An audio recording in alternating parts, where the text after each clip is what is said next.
여러분은 혹시 이런 경험을 해본 적 있나요? 회의 자리에서 똑같은 말을 했는데 힘 있는 사람이 말하자 모두 고개를 끄덕이고 내가 말했을 땐 아무도 귀 기울이지 않는 경험. 또는 학교나 직장에서 약하다고 여겨지는 사람이 쉽게 무시당하고 반대로 조금 더 힘이 있다고 여겨지는 사람은 사소한 말 한마디에도 영향력이 커지는 상황. 왜 이런 일이 벌어질까요? 단순히 개인의 성격 차이일까요? 아니면 사회 구조의 문제일까요? 아니면 더 근본적인 인간 본성에 뿌리를 둔 현상일까요? 철학자 니체는 이 질문에 대해 매우 불편하고 도발적인 답을 내놓았습니다. 그는 세상에서 약자가 무시당하는 것은 단순한 사회적 편견이나 제도의 문제가 아니라 인간이 가진 힘의 논리, 즉 권력 의지에서 비롯된다고 주장했습니다. 니체는 인간을 이해할 때 왜 선한가보다 왜 강한가, 왜 약한가라는 문제에 집중했습니다. 그렇다면 니체는 약자가 왜 무시당한다고 보았을까요? 그리고 이 통찰은 오늘을 살아가는 우리에게 어떤 의미를 줄 수 있을까요? 지금부터 우리는 니체의 사상을 통해 불편하지만 피할 수 없는 질문을 마주해 보겠습니다. 니체 철학의 핵심에는 힘의 의지라는 개념이 있습니다. 그는 인간이 단순히 생존을 위해 사는 것이 아니라 본질적으로 힘을 확장하고 자신을 드러내고 우위를 점하려는 욕망을 가지고 있다고 보았습니다. 여기서 중요한 것이 주인 도덕과 노예 도덕의 구분입니다.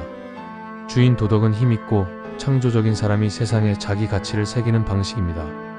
그들에게 선이란 곧 강함, 창조, 긍정, 삶을 확장하는 것이었습니다. 반대로 노예 도덕은 힘없는 사람들이 자신을 정당화하기 위해 만들어낸 가치 체계입니다. 약자는 자신을 보호하기 위해 겸손, 순종, 희생을 미덕으로 포장했지만 니체는 이것을 힘의 부재가 낳은 자기 위안이라고 보았습니다. 심리학적으로도 이와 유사한 개념이 있습니다. 학습된 무기력은 반복된 실패와 억압 속에서 사람을 수동적으로 만들고 자기 자신을 무가치하게 여기도록 만듭니다. 이런 태도는 결국 타인에게도 그대로 투영되어 약한 사람을 존중하지 않고 무시하는 문화로 이어지게 됩니다. 니체는 이런 현실을 인정하면서도 그것을 단순히 비판하지 않았습니다. 그는 힘은 힘을 향해 나아간다는 냉정한 진리를 꿰뚫었습니다. 따라서 약자가 무시당하는 것은 인간 사회의 구조적 본능일 수 있다는 것입니다. 그러나 여기서 멈추면 단순한 체념이 됩니다.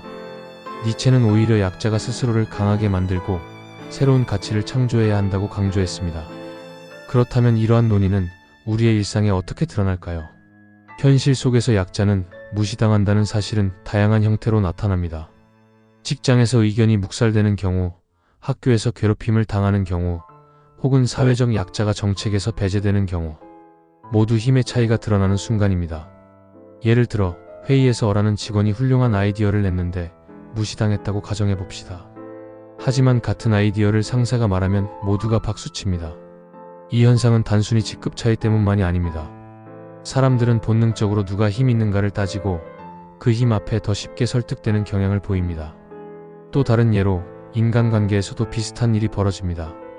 늘 부탁만 하고 도움을 받는 사람은 쉽게 가벼운 존재로 여겨지지만 자신의 영역에서 무엇인가를 이뤄내는 사람은 자연스럽게 존중을 얻게 됩니다.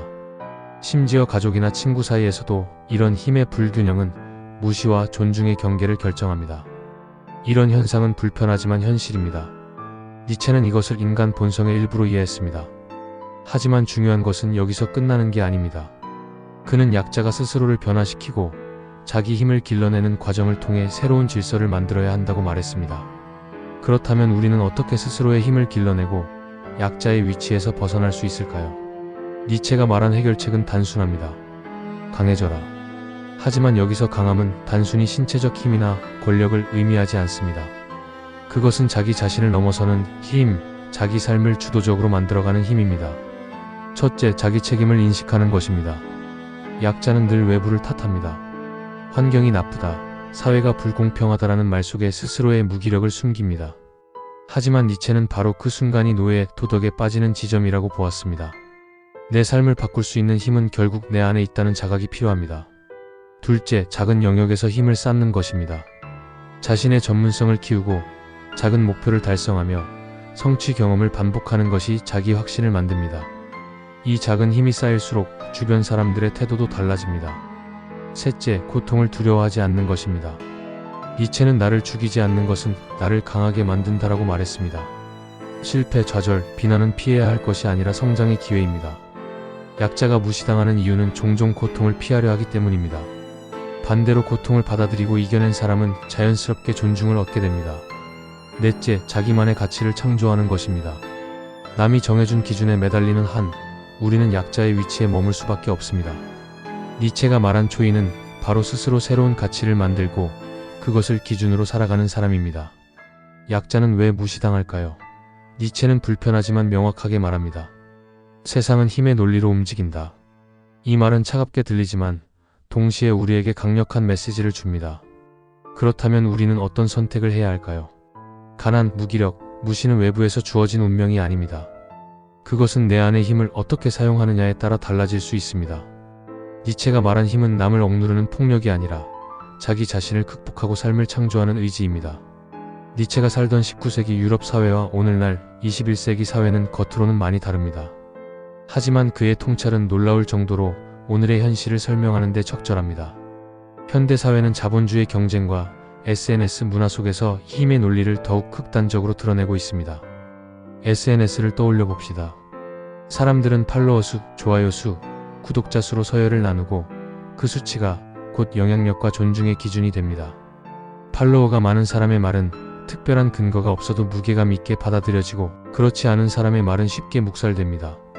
이건 니체가 말한 힘의 의지가 디지털 사회에서 재현된 형태입니다. 경제 영역도 마찬가지입니다. 성공한 기업가나 부자는 존중받지만 실패한 창업자나 가난한 사람은 쉽게 무시당합니다. 마치 그들의 인간적 가치마저 낮다고 평가받는 듯합니다. 니체의 눈으로 본다면 이는 사회가 여전히 힘을 숭배하고 약자를 소외시키는 구조를 그대로 반영하는 셈입니다. 그렇다고 해서 이 현실을 단순히 비판하고 피해 의식에 머무르는 건 니체가 바란 태도가 아닙니다. 그는 오히려 약자가 나는 약하니 존중해달라고 요구하는 순간을 가장 경계했습니다. 진정한 변화는 자기 연민이 아니라 자기 극복에서 나온다는 것이죠. 그렇다면 약자가 무시당하지 않고 존중받는 삶을 살기 위해 필요한 것은 무엇일까요? 경제적, 정신적 독립입니다. 단순히 돈을 많이 버는 것을 넘어 남에게 의존하지 않고 자기 선택을 할 수 있는 기반을 만드는 것이 중요합니다. 직장에서든 관계에서든 의존이 많아질수록 무시는 따라옵니다. 독립적인 사람은 그 자체로 존중을 받습니다. 내적 힘의 축적입니다.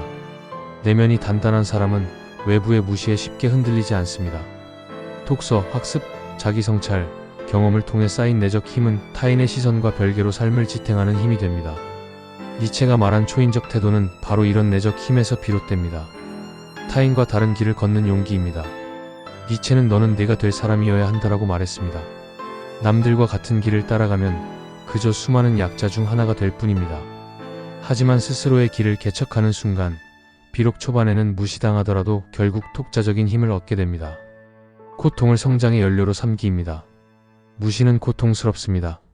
하지만 그 고통을 단순한 상처로 남기는 대신 스스로를 성장시키는 원동력으로 바꿀 수 있다면 오히려 무시는 강자가 되는 자극제가 됩니다. 약자가 무시당하는 현상은 단순히 개인의 문제만이 아니라 사회 구조와도 밀접하게 연결되어 있습니다. 자본주의 사회에서 성공은 곧 힘으로 인식됩니다. 학벌, 직업, 재산, 네트워크 같은 요소들이 곧 사회적 힘의 지표가 됩니다. 이 기준에서 벗어나 있는 사람들은 자연스럽게 약자로 취급되고 그들의 목소리는 쉽게 묵살됩니다. 학교에서도 비슷한 현상을 볼 수 있습니다.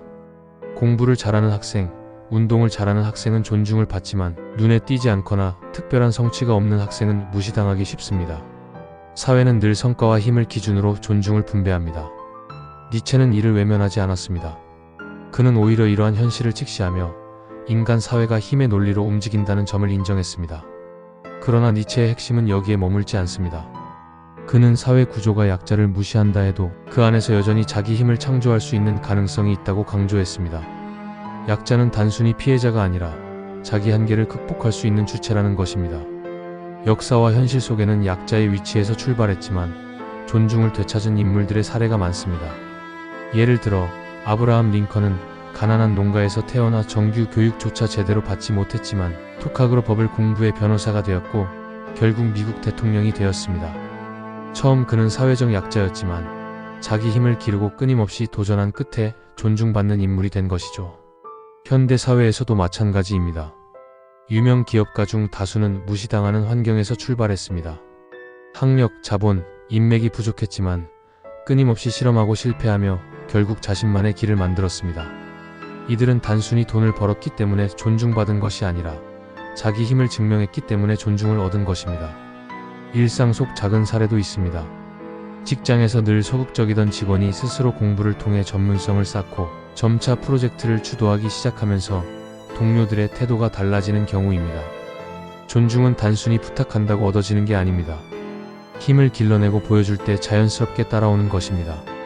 이 모든 사례는 니체의 메시지를 확인시켜줍니다. 약자가 무시당하는 현실은 피할 수 없지만 그 현실을 역전시키는 힘은 언제나 자기 안에 있다는 것입니다. 니체의 철학은 차갑게 들릴 수 있습니다.